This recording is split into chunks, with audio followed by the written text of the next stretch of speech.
If you're struggling to rank up in Season 13, then it might be time to change your habits. So here's 8 rules or guidelines to stick to increase your chances of achieving your solo queue goals this season. We're going to jump straight into it, and rule number 1 is pick 3 to 5 champions. If you want to go one better, become a one-trick pony. If that isn't for you, then just keep it simple. 3 to 5 champions is the ideal number of picks that you should be playing if you're attempting to seriously climb that solo queue ladder. There are so many things to think about when playing new or different champions. You've got builds, runes, matchups, damage limits, different playstyles, power spikes, and so much more. And every single time you play a different champion, you're basically freestyling all of these things over and over again. Now, there are a rare few people that just seem to be able to pick any champion and pop off every single time. But even these top players will still climb quicker if they stick to fewer choices. Now, when picking your champion pool, you want to go for champions you enjoy, champions that are in a somewhat good spot in the meta, and also champions that have a solid skill ceiling and expression. Unless you're a die-hard one-trick, playing a champion that is currently weak is only going to make your job harder, and the only positive from this is that it will catch some players off guard who just don't know how to play against your champion.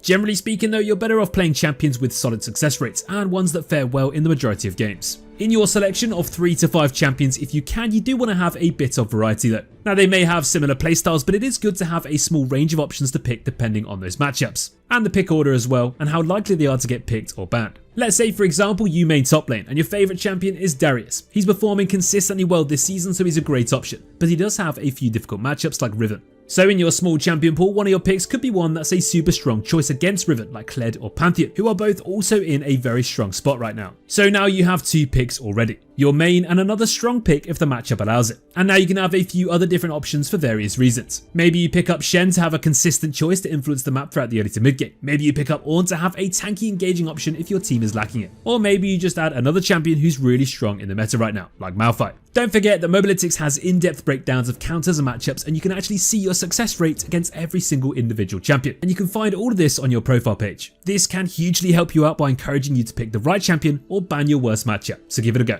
Rule number 2 is abuse duo queue or just avoid it altogether. Now, when it comes to duo queue, it can be such an easy way to rank up quickly, obviously until you get master tier. If your duo partner is a solid performer, it's going to lower the chances of having someone completely clueless on your team. But often when you do duo queue, you'll be played against other people partnered up as well. So what you want to make sure of is that you're actually benefiting from that duo queue by playing champions or roles that complement each other. Now, you can go bot lane together, you can go for that top or mid jungle synergy, or you can go for jungle and support and roam and carry. But if you're playing something like a top lane and AD carry duo, you're not really going to offer that much together. So whilst your enemies may be benefiting from duo bot, you're stuck with a random support who could be first timing something or autofilled, and your top laner duo can't really help you. Champion synergies is a huge way to abuse duo queue. The famous combos like Diana Yasuo, Ivern Rengar, Xayah Rakan, and so on. So try to find good combinations based on the champions you and your duo partner enjoy, and ones that you perform well on. You are always going to have a better chance of winning with a combination of roles and champions, so don't waste it, and if you are going to duo, do it properly. Rule number 3 is have a game plan. Now, League is a very dynamic game and lots can change every single minute of any game, but having a general idea of a plan going into games can make so much difference in the outcome.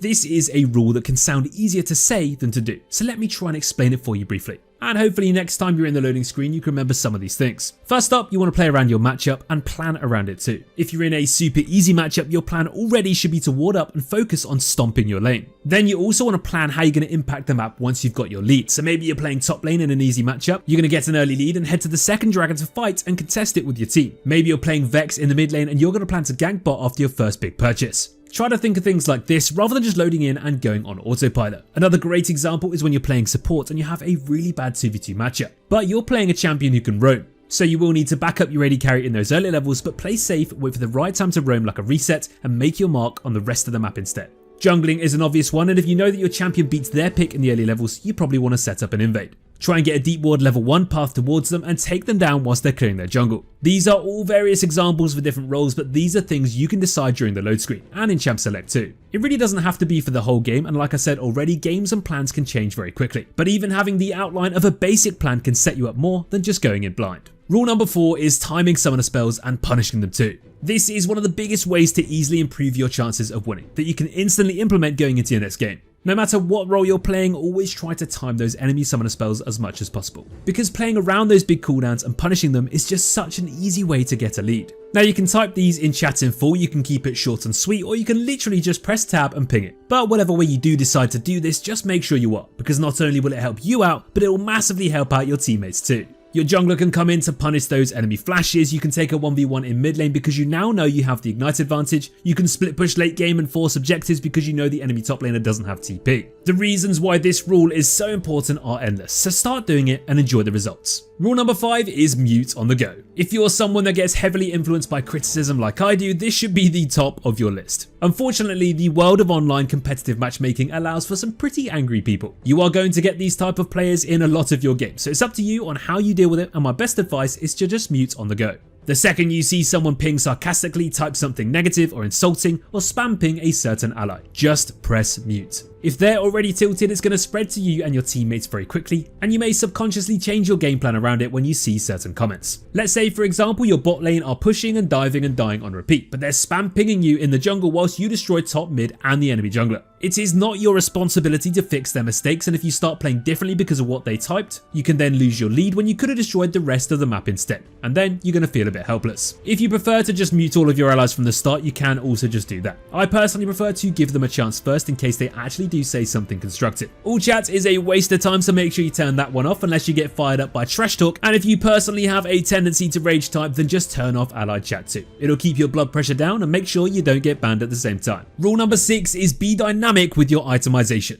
Buy the damn plated steel caps. Jokes aside, how many times will you see players pick the same items every game no matter what or who they're against? And this is one of the biggest mistakes people make. So make sure you're always thinking about what and why you should build certain items. In a lot of games, your champion will follow the same core item path. But if you're not building dynamically against certain other champions or comps, you are simply shooting yourself in the foot. The most basic way to think about this is what boots you should buy, what defensive options you'll need, and whether or not you need those grievous wounds. Yes, boots are a big one. For some roles like AD carry that loves berserkers greaves or champions that rely on ability haste, then these are pretty self-explanatory. But for tons of other champions like supports, tanks, frontliners, and everything in between, buying the right boots can make a massive difference. Plated steel caps are seriously OP, especially against AD comps. The tenacity for merc treads can be clutch, and boots of swiftness against certain champions with heavy slows can make or break your game. If you're playing against a heavy AP comp and you don't build MR, what are you doing with your life? The same goes for playing against 5 AD champions and building no armor, because in most roles these item choices alone will simply win you the game. If you do need help with your itemization, then don't forget to let us help you with our desktop app. Just click the link in the description and you'll instantly have access to all the best builds from the top players and the pros. Rule number 7 is play around your win conditions. Now, if you are a bit of a beast, then quite often you're going to be the win condition. But other times you might have a horrendous matchup or you might be super far behind. But you can still help in the game by playing around your win conditions. Let's say your mid laner is popping off and their champion scales like a dream. So playing around them is probably going to be your best option. Maybe you have a super fed Draven who's kiting and catching those axes like a demon. If this is the case, it's probably going to be best to keep him fed and happy before he starts flaming after one death. This also applies to objectives or structures too, because there are plenty of doomed games that can be won anyway, due to securing that Dragon Soul, a clutch Baron, or even split pushing and taking inhibs even when you're into. Always try to think about what and why you're doing what you're doing in the game for the best outcome. If you're jungling and your top laner who doesn't scale is crying for help but your scaling bot side is slapping, it is probably best to play around them because they can be your win cut. Rule number 8 is watch back your games or highlights. Yes, this final rule is one that everybody will tell you to do, and for the majority of players they just simply don't do it. Now, you don't need to sit there and watch back every single replay,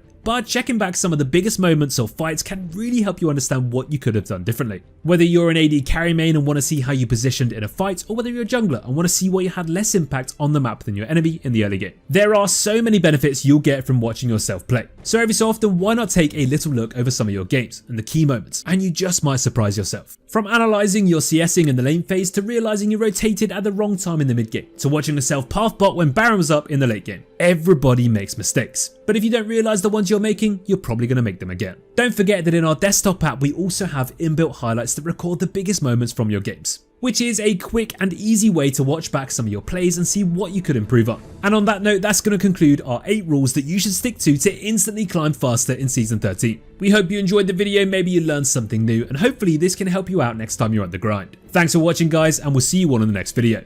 Take care.